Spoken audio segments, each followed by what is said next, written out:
Okay, well, so here, this is Nacho. I'm from Argentina, as many of you know. And today we will be discussing a little bit about my country, about my background, and how I discovered crypto and the personal and impact that this technology is having in my country and in my personal life as well. So, the first thing that I want to do today is share with you some extra resources. I will be putting this message in the general chat, sorry. So here it goes. Let me go if you can access that. We will be using these extra resources during this call, and there you will have also some extra information, some podcasts, some YouTube videos, some articles for you to write to to go in the next day. So just to make sure that we are on the same page here, we are not going to talk about prices or investment strategies or anything like that here in this presentation. I have actually no idea the price of Bitcoin right now. I have no idea about the prices of the keys. So let's forget for some minutes about the hype, the pump dump, and everything else. And here I want to focus on real use cases where crypto can help the life of billions of people probably around the world. The first thing that I would like to mention is that in today's world, probably 60% of the population has to deal every day with collapsing currencies or live under authoritarian regimes or maybe even both. So I understand that it is really easy to lose focus on those things, especially when these things are happening thousands of miles away from home. We are working all day long, then we want to go home and spend time with our families. I get it, and I want the same thing. But in my personal case, for example, the collapsing economy of my country forced me to take extra time to see how can I preserve the fruits of my effort. Because if I just let my pesos accumulate in the bank, the best thing that can happen to my pesos is that they will be devaluated, and the worst things that could happen to them is that they may be even gone.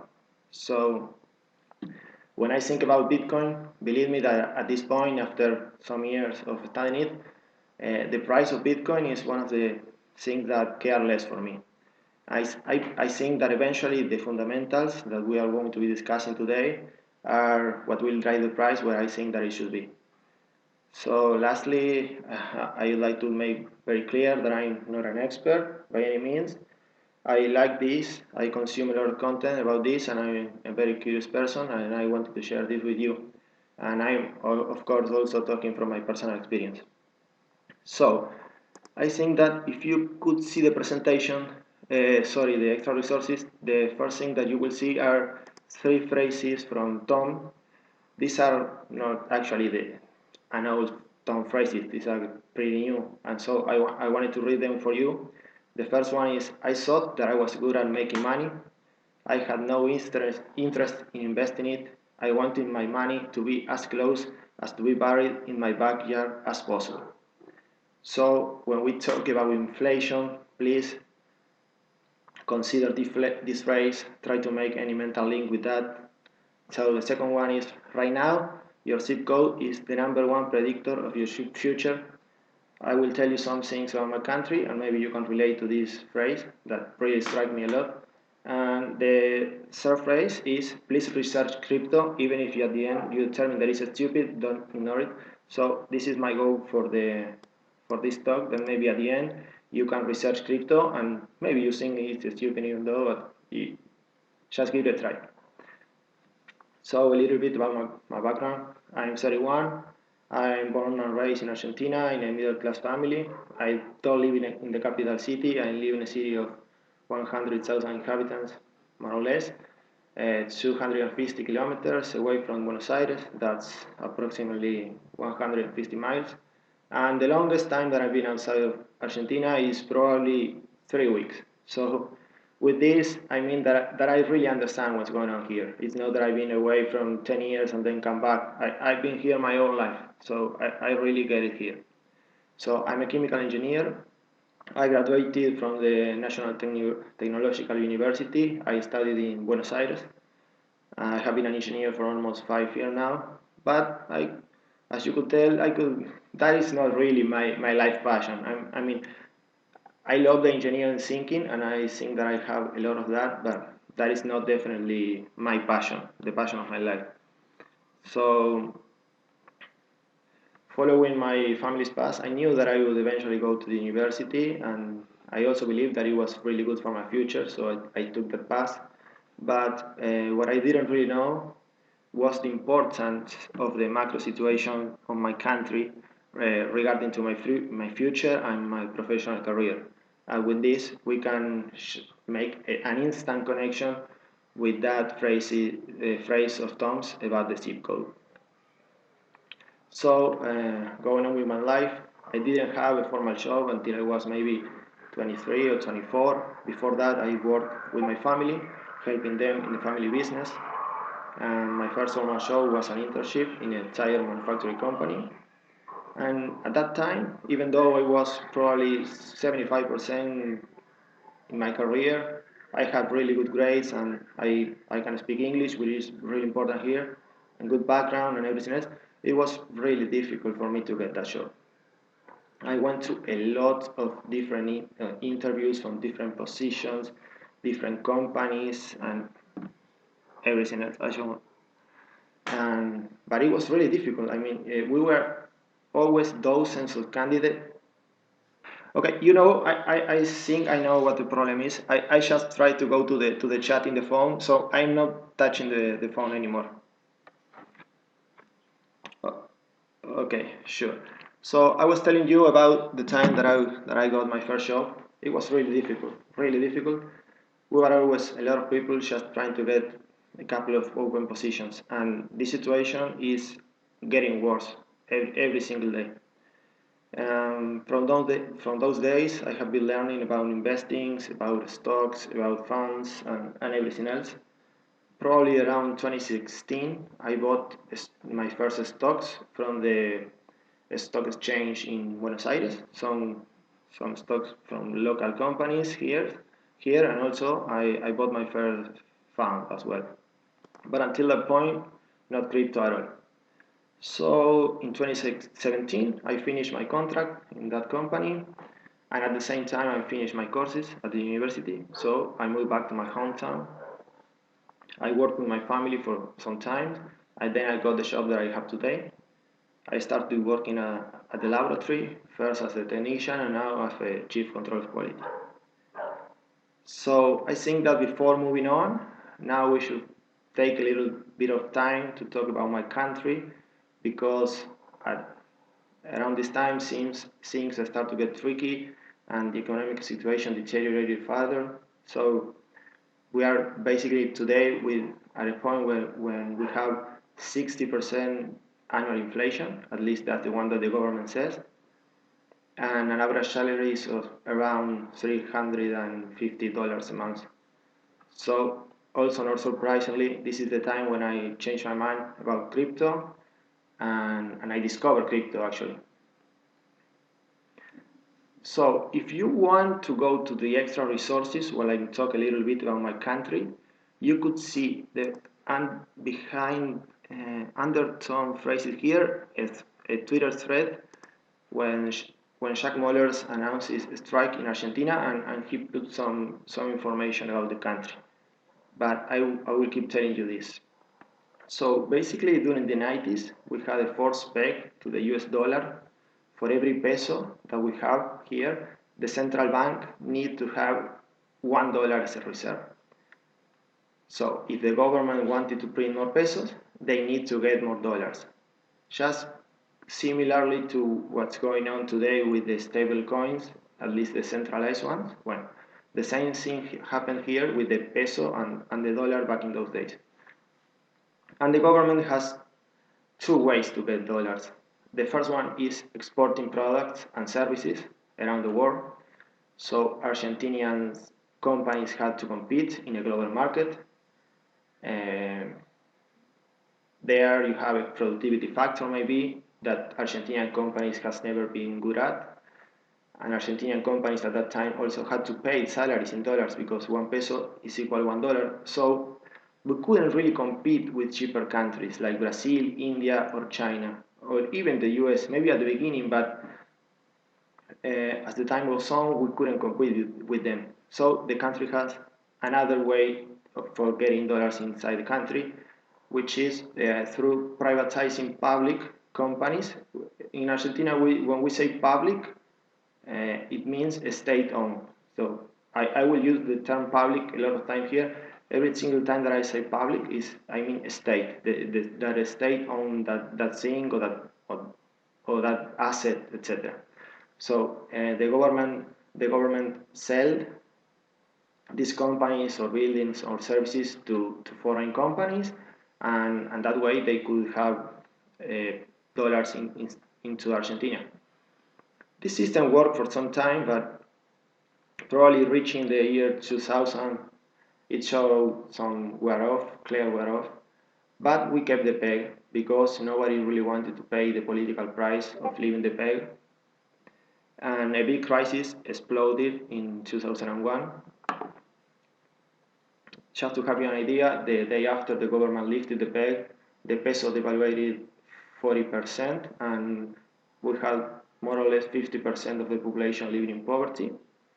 The people couldn't cash out their money from the banks, and those who had actual dollars deposited in the banks couldn't cash out the dollars. They received devalued pesos instead. It was really a mess back in those days. So we had demonstration in the streets. It was as close as you can be to have a civil war, really. And during the following years, we never returned to the hard peg with the dollar. The peso floated freely against other currencies, and it was in the range between 3 pesos to 4 pesos to $1 for quite some time. This is my opinion. I think that high commodity prices had a lot to do with that. Also, the world was in the middle of the global economic crisis, and Argentina kind of was able to handle it. We had our own issues, so the global economic crisis, we couldn't handle it. But our problem again started in the year 2010, 2011. Commodity prices dropped at these times, and the dollar's inflows that the country so desperately needed stopped. And also, the government had started with a lot of social plans, a lot of subsidies that went especially into energy companies, for example, to keep the prices of these services artificially low, as cheap as possible, basically. And we have a huge state labor force. This is what we call public employees. So basically, that was the way the government had to keep the labor force alive. They just keep hiring people, and they work for the state. So we have a huge state that basically says, we are going to take care of everything. You don't have to worry about anything. You don't have to pay. You have the right to pay cheap services. You have the right to provide for your family. You have the right to go to college, etc., things that you can imagine. So all of these things have to be paid by the government. And clearly they don't have the money to afford this massive spending. So they started to print money, more and more pesos. And it was not the first time that the Argentine government behaved like this. So people wanted to shelter their savings in dollars. And here I want to show you a simple formula that is, we have a lot of pesos plus scarce dollars that equals dollar price in pesos go basically to the moon. That is what happened here. We have too many pesos, not enough dollars, and the dollar price goes to the moon. So, yeah, they sold Argentinian companies to foreigners. For example, we have a very important company that is in charge of extracting oil and the most important gas and oil company here. It was sold to Spain, basically. They sold entrepreneurs from Spain. Then they sold the national TV channels. For example, I don't know, some video wants to buy a national TV station. Okay, how much do I have to pay? You have to pay $100 million. Yeah, you can take it. That was it. They also sold Aerolíneas Argentinas, that is like, I don't know, the American Airlines of Argentina. they sold the train stations, they sold buildings, they sold basically everything that they could because they need the money. And those companies, for some time, so okay, let's continue.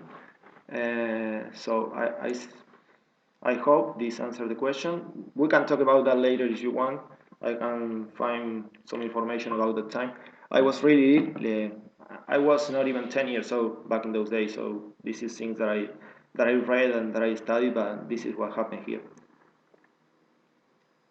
So going back to maybe 2010, 2011 period of time, in a desperate attempt, maybe I would like to add something else. This concept of public that I mentioned before, as I invest in US company, I know that a public company is always a company that you can buy the stock. I don't know, Apple is a public company, Amazon is a public company. And that is why the concept of public company here in Argentina is so different, because once we have this wave of privatizations, then the state during this printing money machine time, they try to get these companies back. And so they were just telling the people, we are having this company being public again. So this is why you have this concept of public company. Right now, for example, I don't remember the time frame now, but the Argentinian state bought the Aerolíneas Argentinian back to these Spanish people.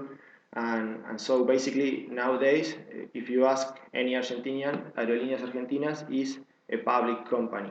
And that is why, because the state bought it back from Spain or from those private entrepreneurs that had bought it before during the 90s. So, in a desperate attempt to calm things down when we are running out of dollars, the government always applies the same recipe, that is restrictions. They limit the amount of dollars that you can buy legally in the banks, and not also the amounts, but also who can buy those dollars. And with these maneuvers, they can keep an official exchange rate between the dollar and the peso.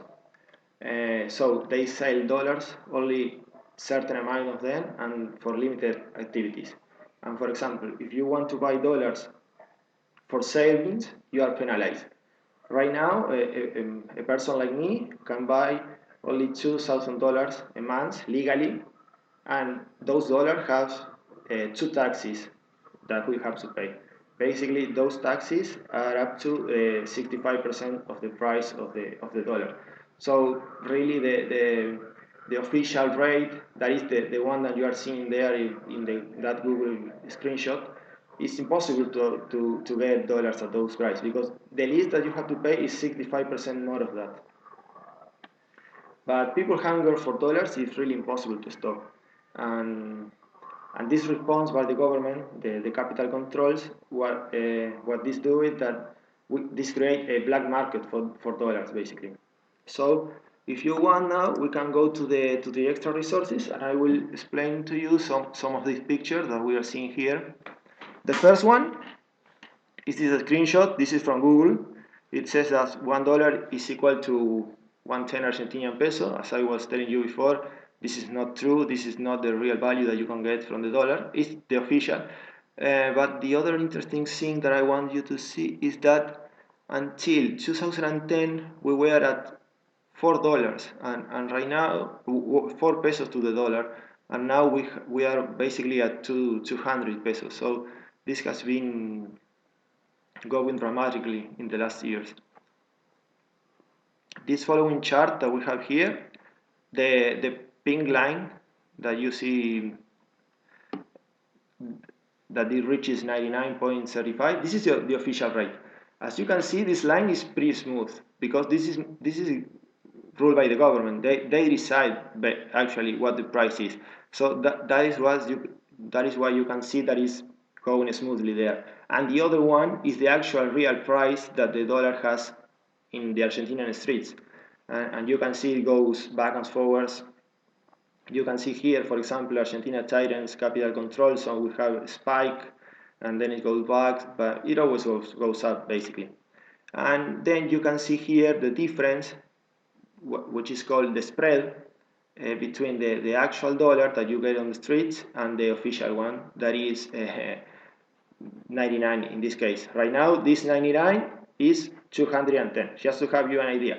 And this screenshot is taken from the Twitter thread that I mentioned before. I think it was from September or November maybe. So even the official exchange rate goes always up. So when I said that the government always apply the same recipe, you can see here, this is a headline from 1999. The dollar closes at 84 Australes, and the exchange and the rates are pretty high. That is basically what this says. And you can see here that it says 48 Australes because back then in the 89 we didn't have the peso. We had another currency and it was called Australes. So in the 90s, when we went to the hard peg to the dollar, we changed this currency and we have the peso that we have today. And this is from 2021. You can see Messi here. The dollar, the El blue is the dollar blue. This is the informal rate. This is the informal way to call the dollar that you can get on the streets. Touches 200, and the central banks blocks buying dollars for the banks. So basically, they are blocking the banks the possibility of buying dollars. And yeah, sure. So you have some question or anything? I am in the one that says, in the one that you can see Lionel Messi, in the one that says Clarín, Lionel Messi. I'm that one. I'm reading the headlines right now. Yeah, we are going to start that now. So in this 2001, this is the big crisis that I was telling you before. You can see, for example, here, they are this is always related to the government. So they are basically starting to dollarize deposits. This is the one in the left corner. Then it says cash. They limit to 220 per week. So they are basically limiting the amount of pesos that you can take from the banks. At this point, 250 pesos was $250, just to have an idea.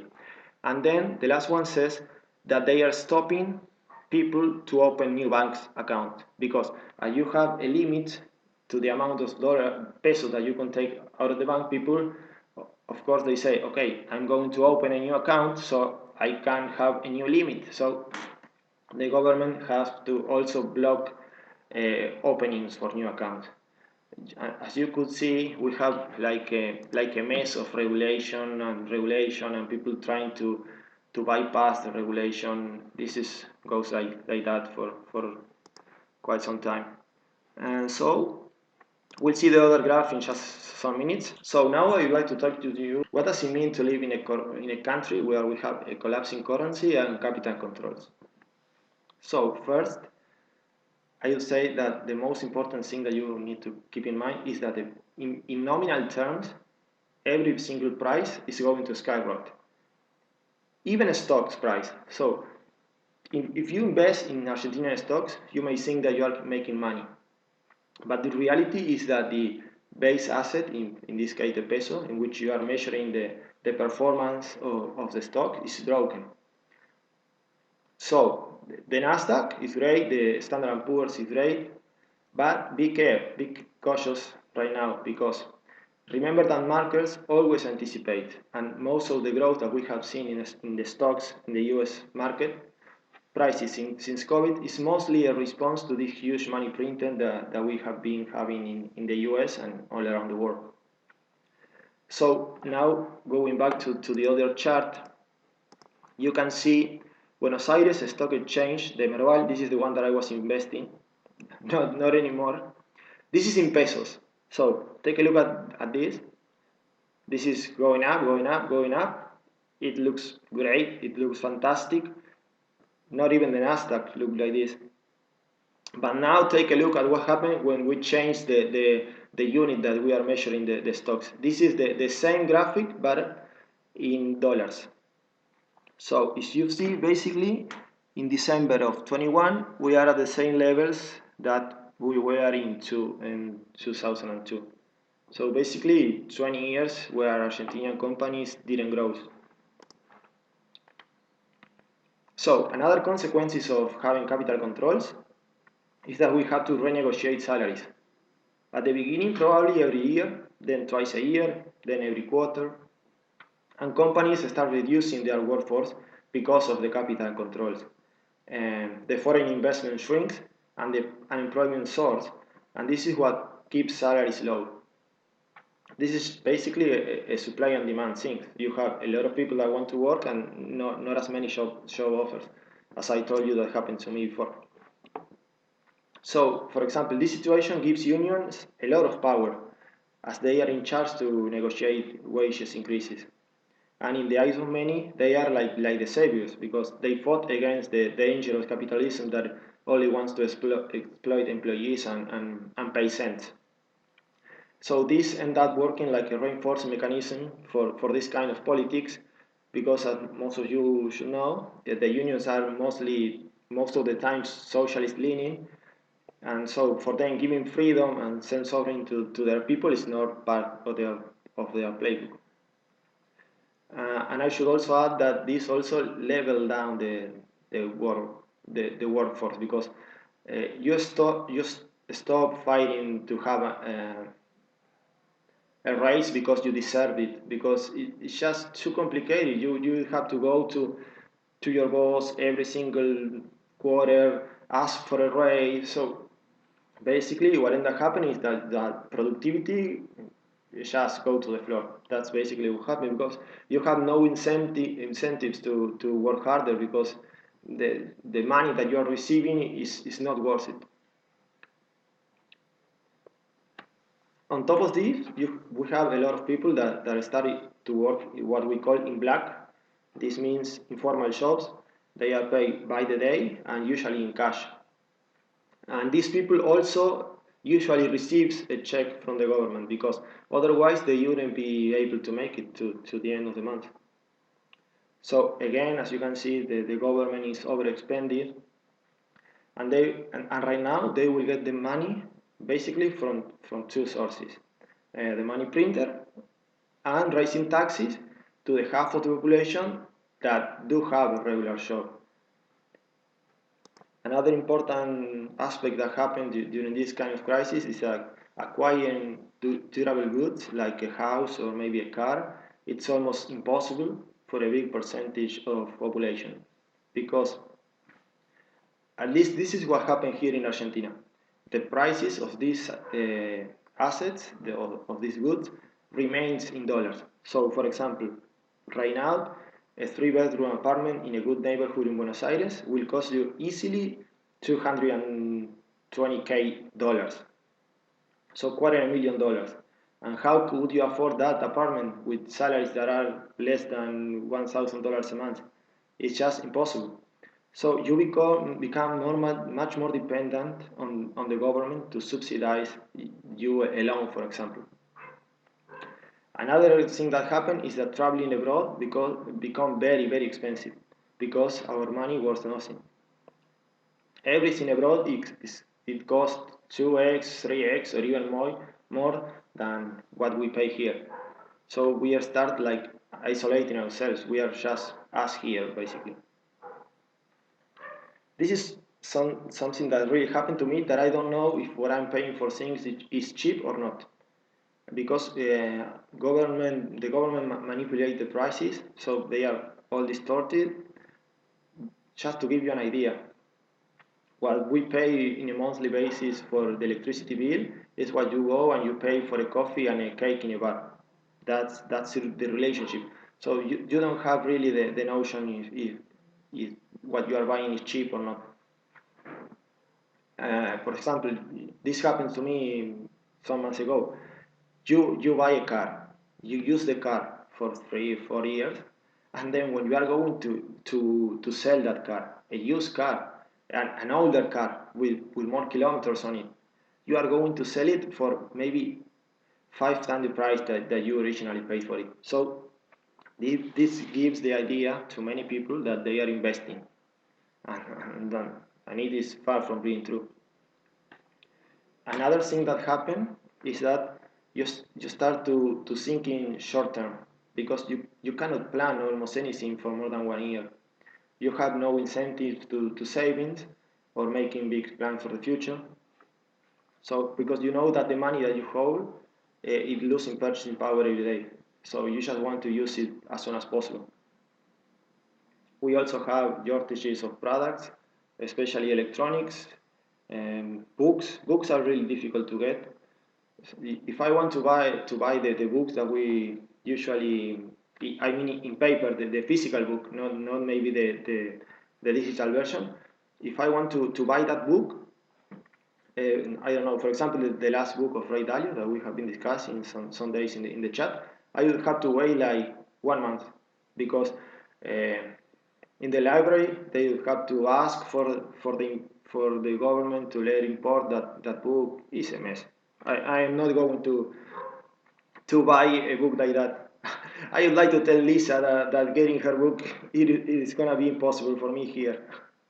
So we have also bank runs. People are always being afraid of what happened in 2001. So people have money and they go and they withdraw the money. So here in Argentina, you also have a lot of people with a lot of money, basically their life savings in their houses. And that is a very dangerous situation, obviously. So I don't want to bother you anymore with my country, with Argentina. And now let's talk a little bit about Bitcoin. Yeah. Oh man. Yeah, sure. So the passphrase will be really easy. It's Bitcoin Argentina. Argentina. It's the two words. Bitcoin Argentina. Sure. So during the bull run of 2017, I wanted to buy some Bitcoin, but I didn't really understand how to do it. There weren't many exchanges back in those days, and the tutorials were confused. And also because as we have so many regulations, you are always hesitating about transferring money because you don't know what is going to happen really. So I didn't buy Bitcoin back in those days. And also back in those days, differences, for example, between a wallet and exchange, it seems really tricky to me, and I didn't even know the words like cryptography, public and private key, and things like that. On top of that, the main argument that I kept hearing back in those days, it was about price. So when I heard that Bitcoin is going up 100% against the dollar, and with my traditional finance background, I said, it's impossible that this thing is going up 100% against the dollar. And imagine that here in Argentina, the dollar is like God. So it was just unthinkable that you could have a money or something yielding 100% annually against the dollar. It was just no way for that. But later in time, I discovered stablecoins, and this looked better to me. This looks interesting, especially because I was able to get a yield on them. So I was never of the idea of having my dollars under the mattress because I knew that even the dollar depreciates. So the possibility of earning some yield from my stablecoins was really interesting to me. And also, the stablecoins are, of course, outside the capital controls of the government. So you can buy basically as many as you want, or as many as your pocket allows you. And so um, I started to study the stablecoin called DAI. I don't know if you know it. And unlike what happened some years before, this was probably 2019, 2020, started of the COVID crisis. I could find a lot more of information right now. So even information in Spanish. And why I could find information in Spanish? Because I could see that many Argentinians were involved in this space, especially in DAI. That is why the DAI stablecoin is so popular here in Argentina. We have a lot of programmers and developers working in this stablecoin. And for most of them, the journey has been similar. So we have capital controls, and they was just trying to find a way out, and they discovered crypto.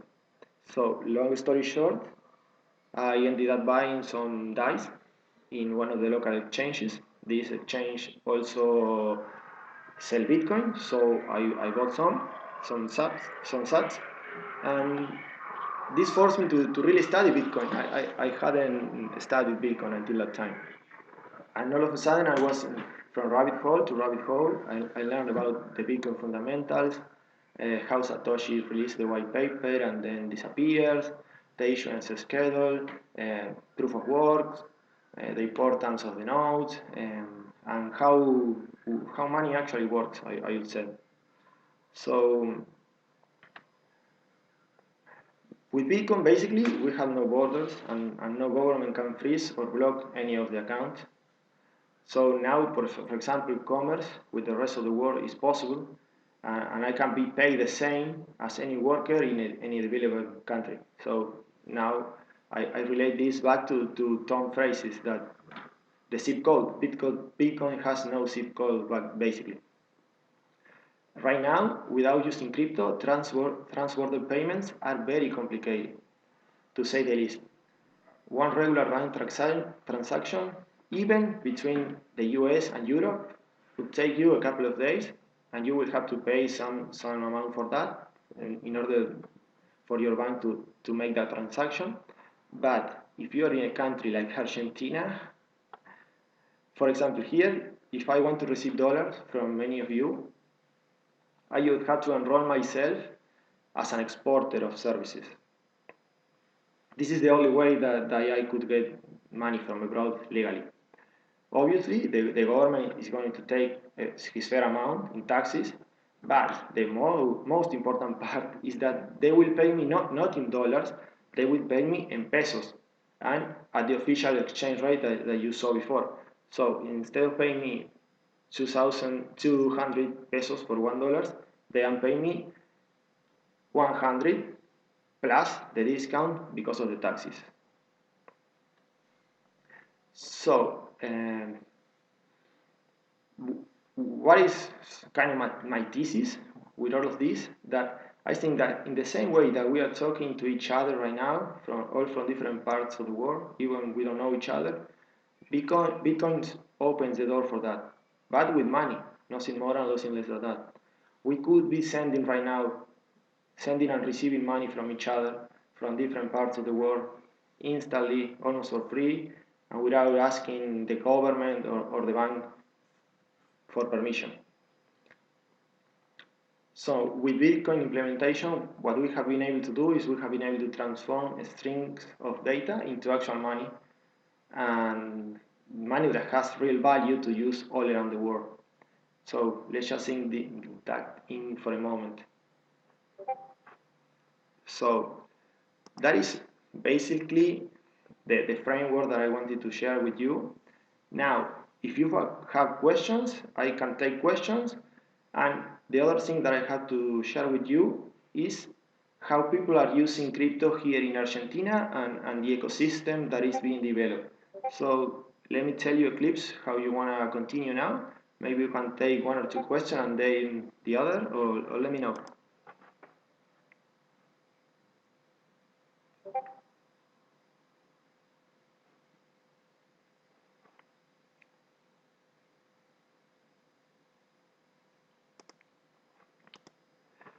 So, while we have people asking to come up to a stage, I would like to tell you how people are using crypto here in Argentina right now. What do you think about that?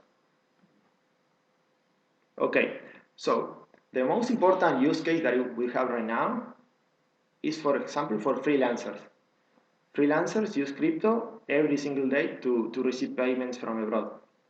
We have also not freelancer, but people actually working for different Web3 companies or protocols, and they are getting paid in Bitcoin or crypto, and they are receiving international level salaries. They are not receiving $500. They are receiving maybe 3,000, 4,000, or more a month. So those two are really important use cases. Then we have international transfers. I'm using this right now, for example. I had to work with a consultant because I'm with some paperwork work with for my family from Italy, and I had to pay the consultant. She was in Italy, and I told her, "Can I pay you with stablecoins?" And she said yes. So I paid her with stablecoins. Basically, if not, it would have been impossible. So remittances, I know that is very important in maybe Venezuela, El Salvador, or other countries. In Argentina, I don't know. I know that we have many people leaving the country, immigrating, but I don't know if remittances is really big deal here. But for sure, it's something that you can use. And I shared with you a video of Jack Mullers doing a video about that. You can see that later. He's transferring money via the Lightning Network. That is a layer 2 implementation on top of Bitcoin. He's basically sending money. I don't remember where now in the video. So you can see that in action. Another important use cases in Argentina and in many other places is play to earn. I am not following play to earn really. I don't know how it is right now, but I know that maybe half half a year before or maybe a year before it was a big thing here. I also had a friend that he told me, there is this guy, he's paying me 20,000 pesos for playing some game. So this is something that is going on here. Then we have a lot of crypto startups here, um, and at least three of them they have debit cards. So you can use the debit card. You deposit pesos in the debit card, and let's say you buy something, and you receive cashback in crypto. So that is some interesting way that some people are getting their hands on crypto without paying for that, because they go to the supermarket, they use the debit card, and they receive, instead of receiving points, for example, they receive some Bitcoin or some ETH. And then you mentioned just savings and investing in general. So regarding the ecosystem here in Argentina, we have some local exchanges. Some of them has like 1 million users, more or less. So seeing that we are here 44 million, so the exchanges having almost 1 million is quite an interesting thing. We have also international exchanges, and we have another interesting thing that I don't know if you have in your countries, is what we call cuevas. It's basically the place where you can go and you can buy the dollar, the free dollar, the dollar blue. You go with pesos and you buy the dollar.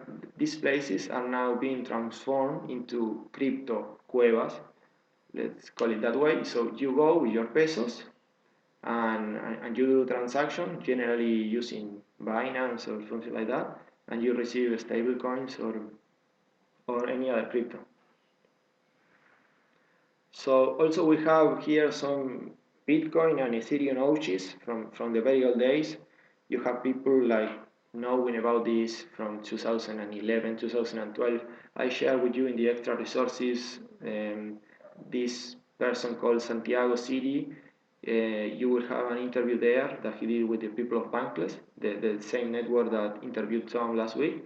Well, he had an interview with them sharing his story.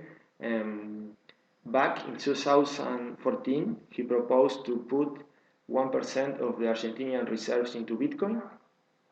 So that news is in Spanish. So use the plugin translator. So you will find some resources in Spanish. For the resources in Spanish, I would recommend to download the translator plugin, and that is good. That worked well. So we have, for example, important developers here that are working and have found very important Web3 companies like the Moon Wallet, that is a Lightning wallet for Bitcoin, is really a really good wallet that I use. Then, as I said before, people working in MakerDAO, people working in Decentraland. Decentraland is founded by Argentinians. POAP is founded by an Argentinian also. His name is Patricio. My first POAP I received it from Ethereum Buenos Aires 2020. He gave it to me himself. He was a video call via Zoom. POAP was really starting, so it didn't have the mechanism that it has today, where you receive the POP and it is really easy for you to mint it. So he was one by one to every single attendant giving this POP. So the first POP that I had is one from Ethereum Buenos Aires, and also I like that because of that Patricio himself gave it to me, and also because Vitalik was in that space too. So I love our POAPs in our community, and I also love that POAP. So then we have another important development here in RSK and money on chain. These are a solution for scaling Bitcoin that I would highly recommend you to take a look at. So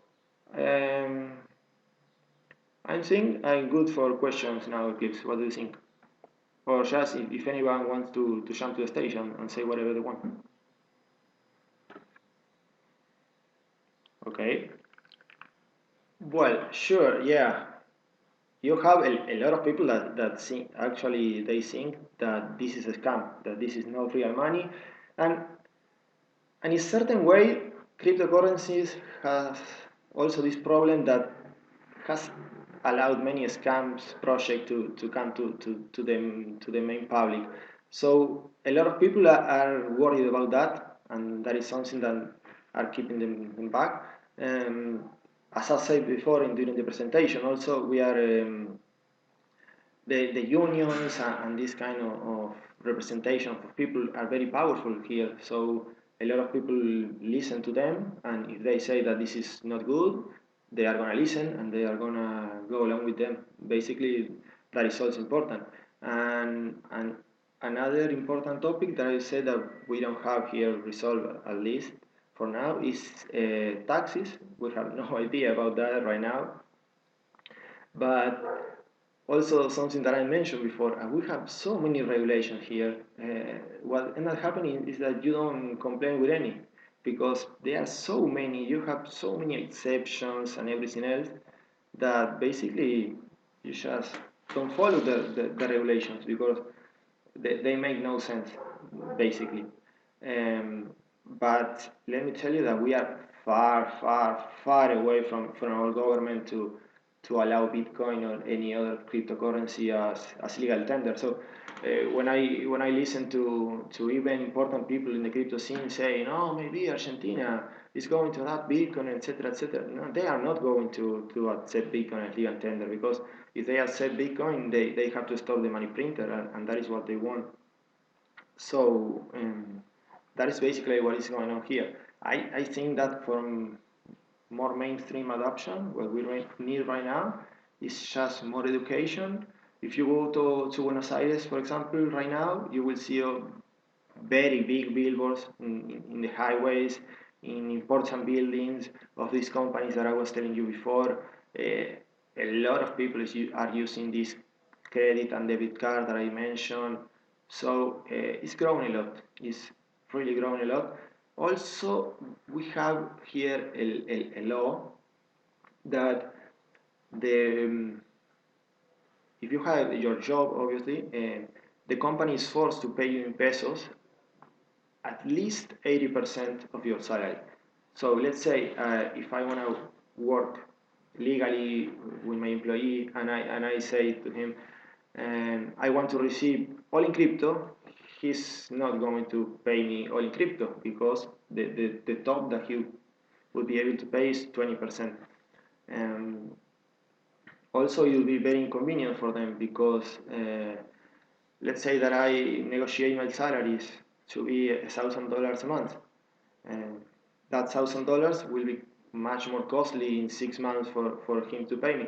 So right now, I think that the best thing that an Argentinian could do with this, or in any other developing country, is take the opportunity while we can to acquire Bitcoin or the currency that you want without regular money, uh, because I think that once every single person really understand what this allow us to do, and basically This is unstoppable, I think.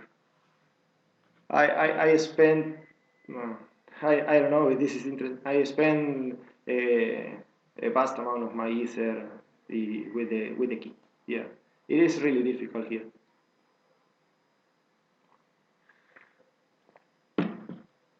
So, any other question, Eclipse?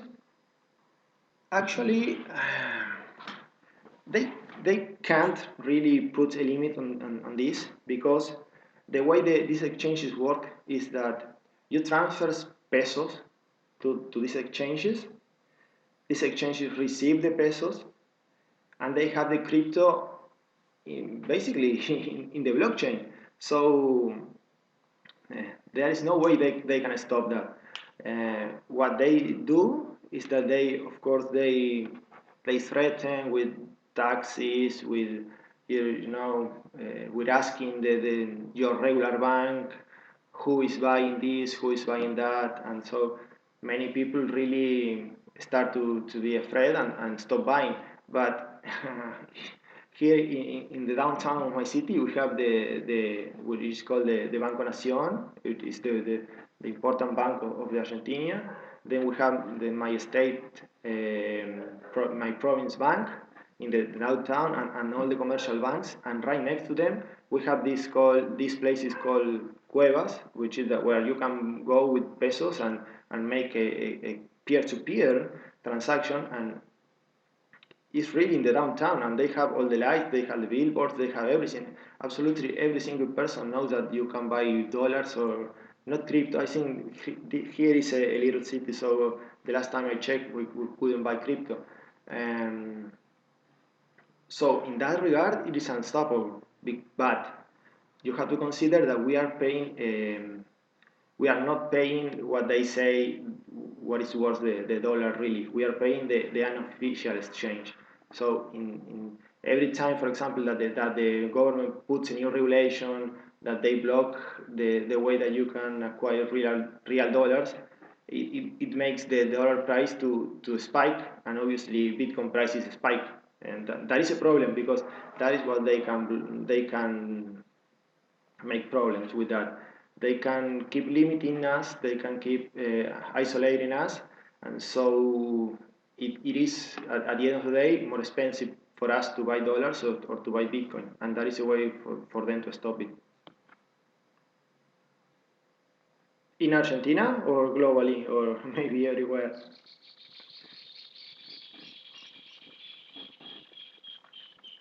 Well, okay. I think that right now, if the internet goes down for a prolonged period of time, we have much more problems, bigger problems than crypto. That is what I think. The same thing I would say related to quantum computing. If a technology like that really is the thing that people are saying that it's going to be, I would be much more concerned about my Visa account, my credit card, or the security of my home banking than the security of my Bitcoin. I am not an expert on that. And regarding internet, I think that this is something that I have heard Bitcoin OGs to say that right now Bitcoin is more like an idea. So if suppose that all the governments of the government of any country really says, okay, we are going to stop this, we are going to pay the political price for stopping this. At this point, Bitcoin is just an idea, and when you uh, give the people just 2 inches, they will return and they will rebuild the whole chain. And also, you have a lot of people. At least this is about Bitcoin, working on different ways to transmit Bitcoin without internet. The truth is that Bitcoin, of course, with the internet is much more easier to use it, but we could be using Bitcoin without internet. I would recommend you to look for what Andreas Antonopoulos has to say about that. He is probably one of the Bitcoin gods, so search for him. I know he's financing a lot of work about that, how to transmit Bitcoin, basically like radio waves. Well, you just need to transmit information. Um, Even his book is called Bitcoin, the Internet of Money, but the truth is that Bitcoin could work without internet, even if I really think that the chances that the internet is going down is at this point impossible.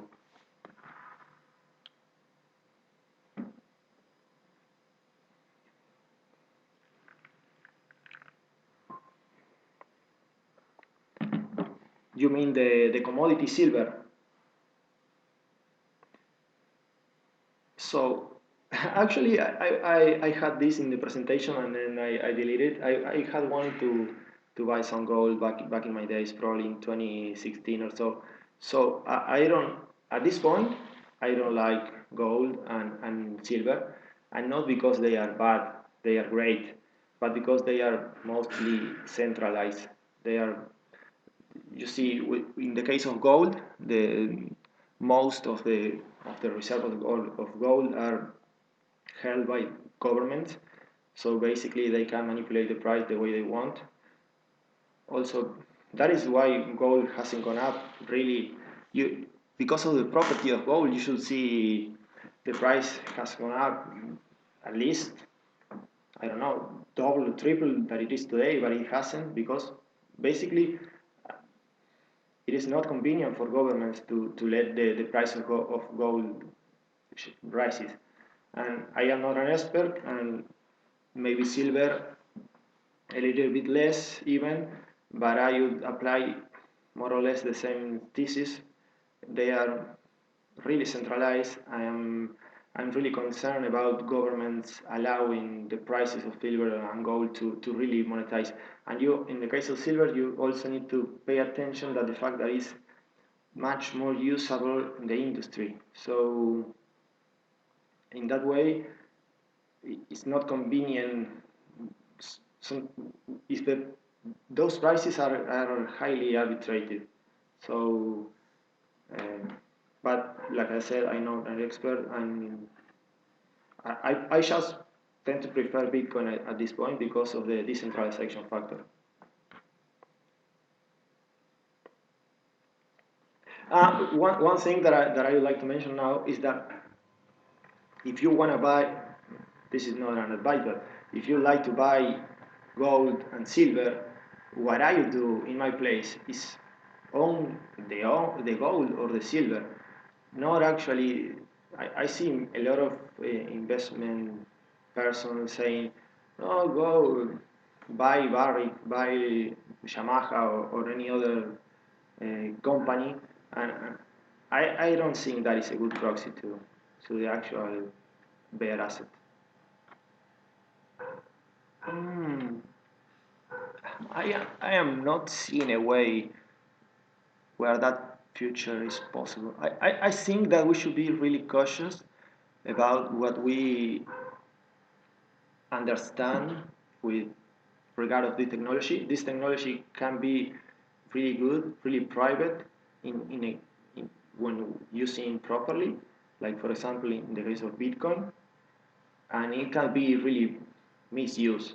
For example, in the cases of the central bank's digital currencies, that will give the governments, for example, much more surveillance over us, upon us, because basically they could be able to program our money. They could be able to send, let's say, $1,000 to our bank account, and if they see that we are using that to buy Bitcoin, they just delete our money or make our money that we cannot use it anymore. They could have money that has, for example, that is valid for a certain period of time, so they disincentivize savings, for example. So I think that we should be really careful about that. I mean, that is really important to pay attention. I have seen this past when I started studying Bitcoin and crypto. The first thing is you say is, "Oh, this is great. This is gonna save the world. Let's put blockchain on everything." And the truth is that we should be really cautious about that. Uh, I'm uh, I'm all in for freedom, and I think that we should be able to provide for our family, to make our money, and then we should decide how to use it. So we should be careful about that. So sure. So I would say that to fight back that, the best thing that we can do is study the technology, know how to remain private, and know the possibilities that we have. For example, right now, if you have your wallet that you have been using for a long time, and people know that you are using that wallet, every single transaction that you do is traceable. They could come to you and probably say something. But then you have private solutions. The Lightning Network, for example, is really a good solution for privacy. And look, I live in this country that has all these problems and all these rules and everything else. And one thing that I end up realizing is that it is really, really difficult to go after every single person and see what they are doing. Right now, the government say that they will be going after every single merchant and raises prices, and that is just impossible. They don't have the the infrastructure to do that. Basically, we will need to have one person from the government right next to us right now, and basically, I don't know, just threatening us with killing us if we do a transaction or something like that.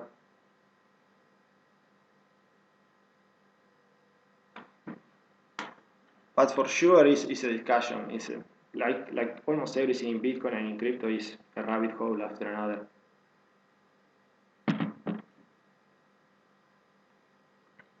I don't really understand what an unhosted wallet is. Maybe it's a self-custody wallet.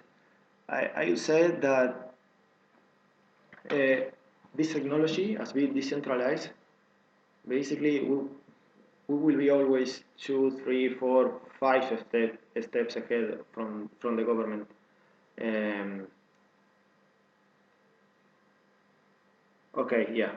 So, uh, like I said before, I think that the decent, as long as you keep your address, maybe you don't private, let's say, there is no actual way for anybody to know what your address is. For example, you use a Bitcoin wallet and it regenerates your public address every single transaction that you do. So you could be generating your private key with a dice right now. You are creating your paper wallet. You have your private key randomly generated, throwing a dice, and then you can set up your node with with your computer, with everything, uh, with your phone, with the old phone that you have, and then you can start using that. And if you don't tell anybody that you have those Bitcoin, no one is really going to know that you are using that. There is no way that they can stop us. And as I was saying before, yeah, the government can threaten you everything that they want, but at the end of the day, how they could enforce that is another question. And yeah, they could block, let's say, your bank account because they suspect that you are using, because that is the problem. You always have the on ramp. So that is a really interesting point there that well, we should be really cautious in the on ramps. I think. But once you are in crypto, there is no way they could stop your self custody wallet if you understand what you are doing and you are using the technology right. For example, one thing that we used to do here in Argentina, we use a lot of WhatsApp in the WhatsApp groups. Almost every single week, I receive messages from friends who wants dollars. I have dollars to sell, or I have dollars to buy. So and those transactions are settled in minutes. I want those dollars. How much are you asking for them? 2,200 pesos. Okay, I'm gonna buy them. Then you go to your friend's house, you give them the pesos, and he gives the dollars back. You can do absolutely the same with crypto.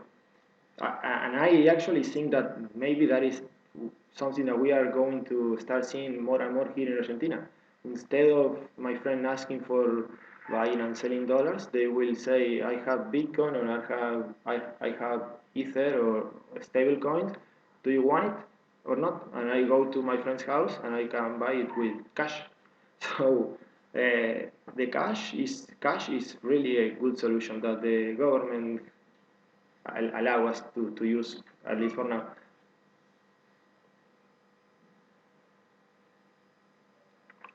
Well, one thing that I'm really looking forward to seeing in the next maybe months or years that will really improve peer-to-peer merchant transaction in crypto is stable coins in the Lightning Network, for example.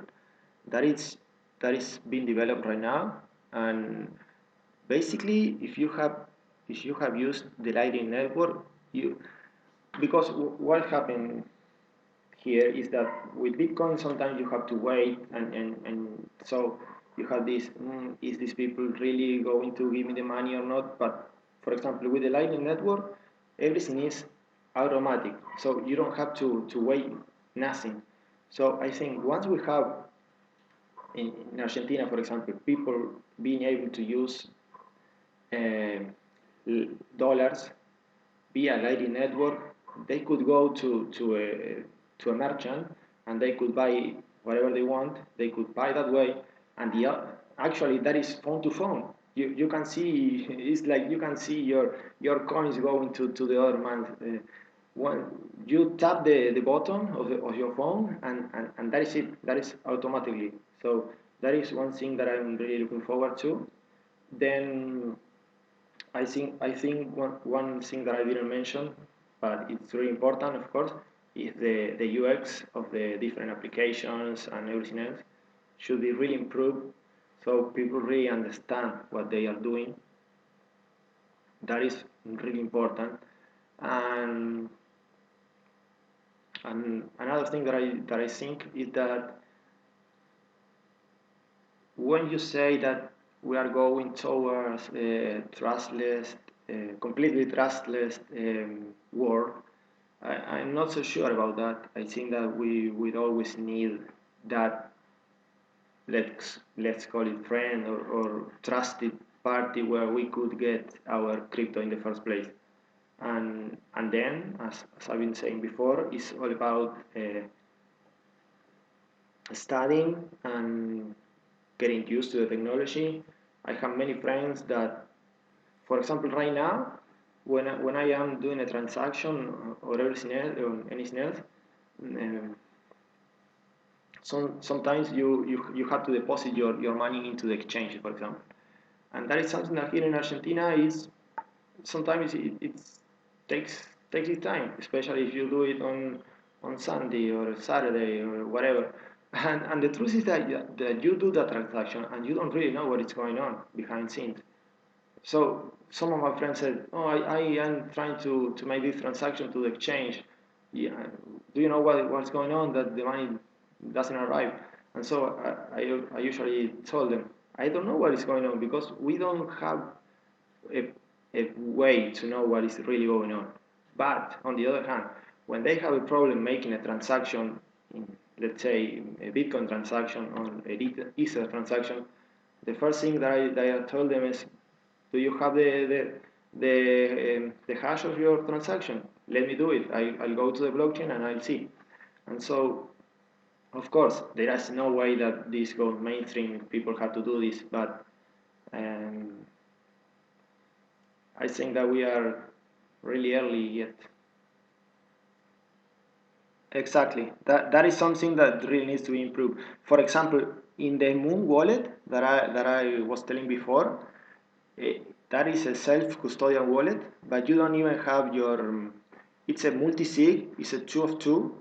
So one of the keys you have them, and the other it's held by the wallet. But in case the wallet disappears, you have a way to restore it, but you don't have your 12 worth or 24 worth, and and the UX of that wallet is really smoothly. It's great, and it has Lightning Network. So for example, you are afraid of making, let's say, a $2,000 transactions all in one. you could just go and as it has the Lightning Network, you can divide that amount in just in let's say $120 transactions via the Lightning Network, and every single time that you do that transaction will be automatically sent to the other person, and that is I think a way to reduce that stress. That it is true you have that stress, and for sure that the technology needs to mature regarding that.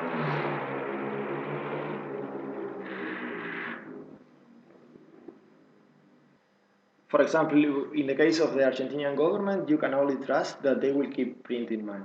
That you need to have some certain thing that you set in stone. So that at least is my basis for investment and almost in life too. Oh, one thing that I really didn't forgot to mention in the here in the extra resources, you will have a sneak peek on inflation. For example, you have here prices in supermarkets in Argentina. To take a look at the differences between 2008 and 2021. And then you have, for example, what you could buy in Argentina with 1,000 pesos 10 years ago and today. And well, okay, it's in Spanish, but you basically will get the idea, the differences. And then you will find also, because I know inflation is a big topic now in the US. Of course, the US doesn't have the inflation that we have here, but here I just did some math to let you know what it means that you have 7% inflation right now. That, for example, with 7% inflation, prices double every 10 years. So what it was $1 today, if you keep the 7% inflation, will be cost $2 in the future. And then you have these graphics from this page that is Fred. You have the link down below. It's really interesting. It has a lot of interesting graphics. You can basically see how the money supply of the US is going nuts, especially during the COVID crisis. And then below that you have the Argentinian. And well, not even mention that. And another interesting page that I wanted to share with you is WTA happened in 1971. That is the year where the gold standard was lifted in the US and globally, and so it has some interesting graphics how productivity went down and prices go up and everything like that. It's a good place to see different things. And the other link that you have down below there, shadowstats.com, is this page. I found it this morning. I was trying Eclipse before the session, then I was finding information up until 10 minutes before we jump to the stage. I was finding information to put into these resources. So basically, you have the inflation index that the government can manipulate, and they do it because they can remove and add items and different things as they want. For example, there is no pricing for housing in an inflation index, and I think that buying a house is really an important thing, but the government doesn't include that price, for example. So here you have how would be the inflation index and other stuff in the US without the manipulation. And here, just for you to imagine how difficult it is to transfer money here in Argentina, this is a 44 minutes reading according to Medium Analyst on different strategies that you can use to receive dollars or international transfer in Argentina. So I tried to read it and I didn't get it. I was biased. I'm biased because as I knew that I can do this with crypto really easily, so reading 44 minutes this tutorial says something like open this account in this digital bank in Switzerland, and you can also create an LAD in Delaware and this kind of strange things. On 44 minutes of that, if you just want to be able to transfer and receive money.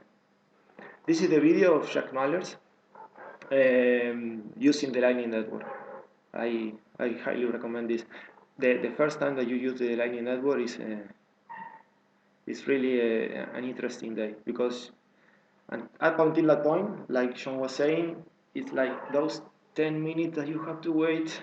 They are just so complicated.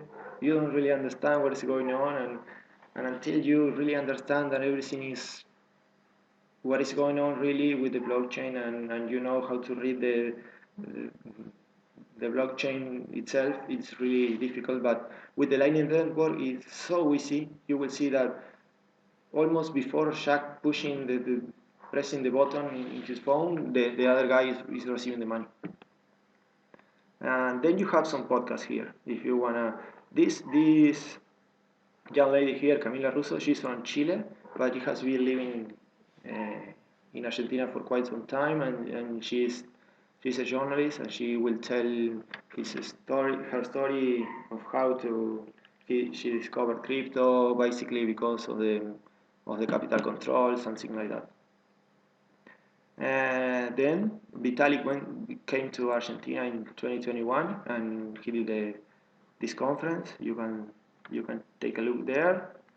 Um, this person, Alex Gladstein, I don't know how many of you know him, but he works for the Human Rights Foundation, and so all of his talks are more or less related to what I have been saying. He talks a lot about how crypto is helping people in different countries that are having really a much worse time than me. So take a look. He's mentioning people in Ukraine, for example, right now, or how women in different countries where they cannot have their bank accounts are using crypto. So I like his content a lot. And then you can find some of my own generated content. I am trying to generate my own web page. So if you want, you can take a look.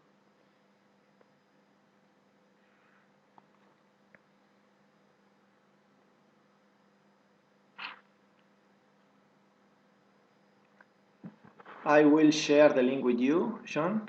It's an Evernote file that I shared at the beginning of the chat, but I'm sending it to you right now. There you go. Okay. Maybe in the future, I don't know. I could keep adding different things if you wanna more. Basically, I have some other podcasts and resources to recommend.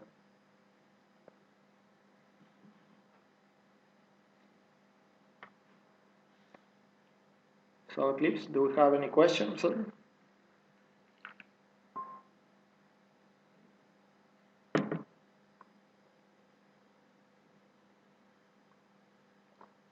Maybe Eclipse is gone for a while. Um, so I just going through the message here. I don't know if there is any question. I'm not seeing any. Yeah, Sean, tell me.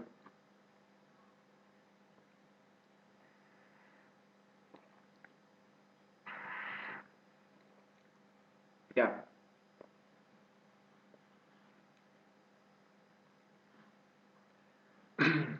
Yeah, sure. I can be around for maybe 15 more minutes. Uh,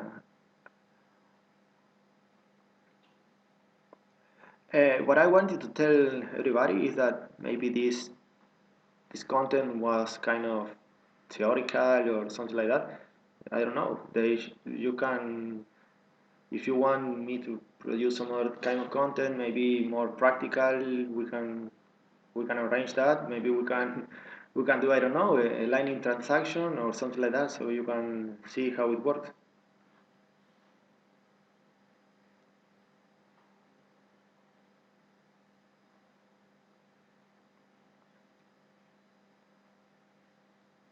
I will have to go through all the messages. I hope you enjoy this. Yeah, I told you this morning that this is actually the first time that I'm asked to tell my story with crypto and everything else. And also I am doing this in English, so it is quite a big event for me.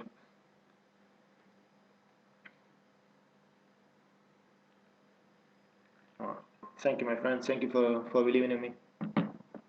So, do you want us to go to the lunch? I can have.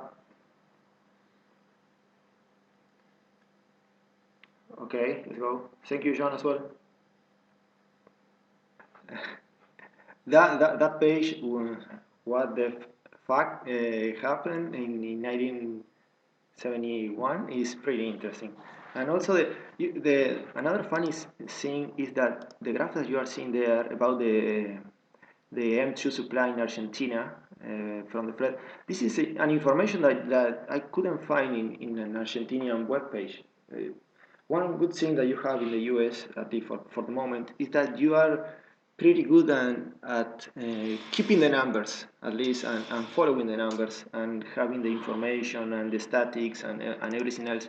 And also, when I wanted to find the graph between the dollar and peso, I have to use the graph from a guy that I have in Twitter, and then some weird pages because there is no actually um, official information. And that is also one important aspect to bear in mind that the the government can't really say whatever they want about what is going on and what is not going on. So I think that sticking to the numbers is always important. Uh, I think that you were not around when we talk about this, but take a look at the headline from 1981. It's always the same. That it's always about the dollar. And let me see. There is one in particular that I think we didn't talk about. Uh, oh, I think there is one graph. No, I forgot to include this. But for example, we have around, let's say, New York Times, the most important newspapers. If you go to the web page of every single important newspaper in Argentina, the first information that you will find is the price of the dollar in their different variations. So if I go to the streets right now and I ask anybody the dollar price in pesos, they will know it because it's just the way it is here. And and you go with your friends, you hang out for a while, and for sure you will have a discussion about the dollar and the price, and some of them will say the price will go down, others will say the price will go up, and I just don't say anything because at this point something that I really understand is that no one really understands anything. So I just stick with my thesis that here in Argentina the dollar is still going up. There is no way that it goes down, and we will have to see in the US if they keep with the money printer or not. Uh, yeah, we will really have to see how that play out. There is no doubt that the dollar is losing some power. Um, some of the causes maybe is of course this money printer and everything else that is going on, but what I am not seeing, for example, is uh, if there is a nation state that is going to step up to that global power position. And I have a really good feeling about all this crypto thing and what we could do with this decentralized technology, but we will see. Uh, Another important thing that now that you mentioned Russia, that has been going on here, you see all these sanctions and all these things that countries are removing Russia from the SWIFT and everything else. These are all the bad things that the other country can basically do to Russia in order to remove them from the global economy. And these things are actually the very same that the government here in Argentina applies for our own economy. And they say that these are good things.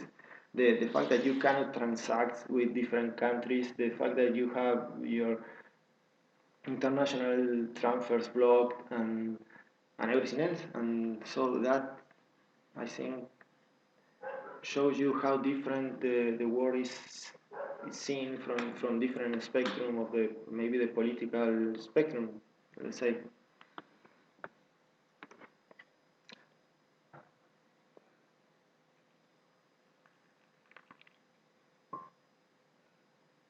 Uh, did you know this guy Alex Glastein that I shared there in the extra resources?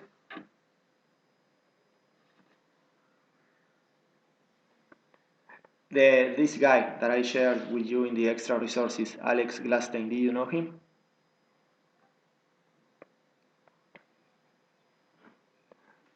Well, he has some interesting podcast as well talking about the petrodollar system. If you want to take a look at it, um, he knows a lot about it.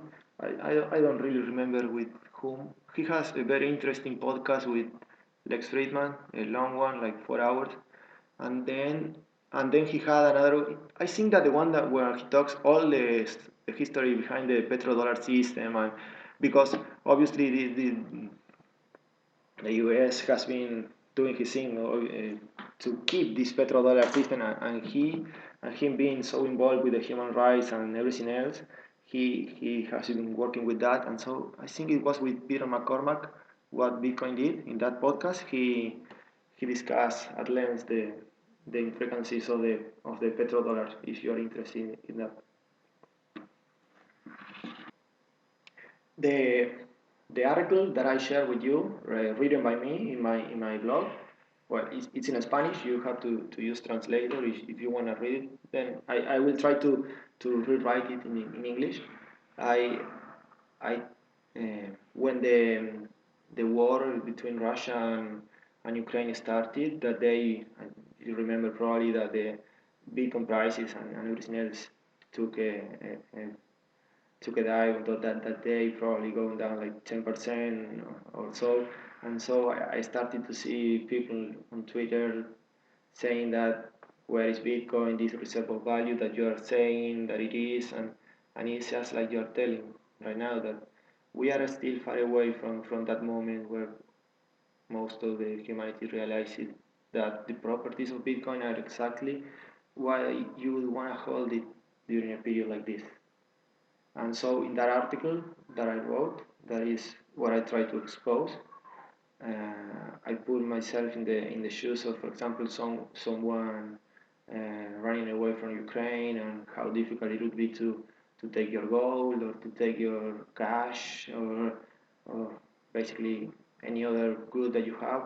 Um, and that with Bitcoin you could take all your money savings and just have it basically in your head. And so the only possibility that unveiled. Uh, so yeah, but we have still a long way to go, and we'll have we'll have up and downs, and the fact that this has been so decentralized, and there is all this misinformation. It is impossible that the Bitcoin price stays steady for a long period of time, and not suffer these huge up and downs. But for me, one thing is the price, and another very different thing is the fundamentals, and the fundamentals are there, and it's just a matter of time. Yeah, uh, absolutely. But as someone asked before, the important thing here is that you really understand how to use the technology. For example, here in Argentina, we have a lot of scam going on with people that are promising, give me $1,000 and I will buy you this cryptocurrency that is going up to the moon, and they are scam because they think that everything is the same, and you have scams, you have good project, bad project. One thing is Bitcoin, one thing is Ethereum, and there are so many different things. And yeah, I saw that was really a big deal for you in the north, that what is going on with Canada. And um, for example, here when we have a big change in the regulations toward the dollars, for example, when when the capital controls are tightening, they always do this outside the market hours, let's say. They will do this, let's say, at this time, well, at least for me, at 7 p.m. So the markets are closed. People panic, and at the other day, it's a mess. It's a mess. The people will try to go to the banks and withdraw their dollars, and for sure the stocks will take a hit, massive. Um, they make changes in the funds. Um, um, Almost everything that the government can manipulate here related to what you can or you cannot do with your money, other than maybe transact in cash, they are trying to do it.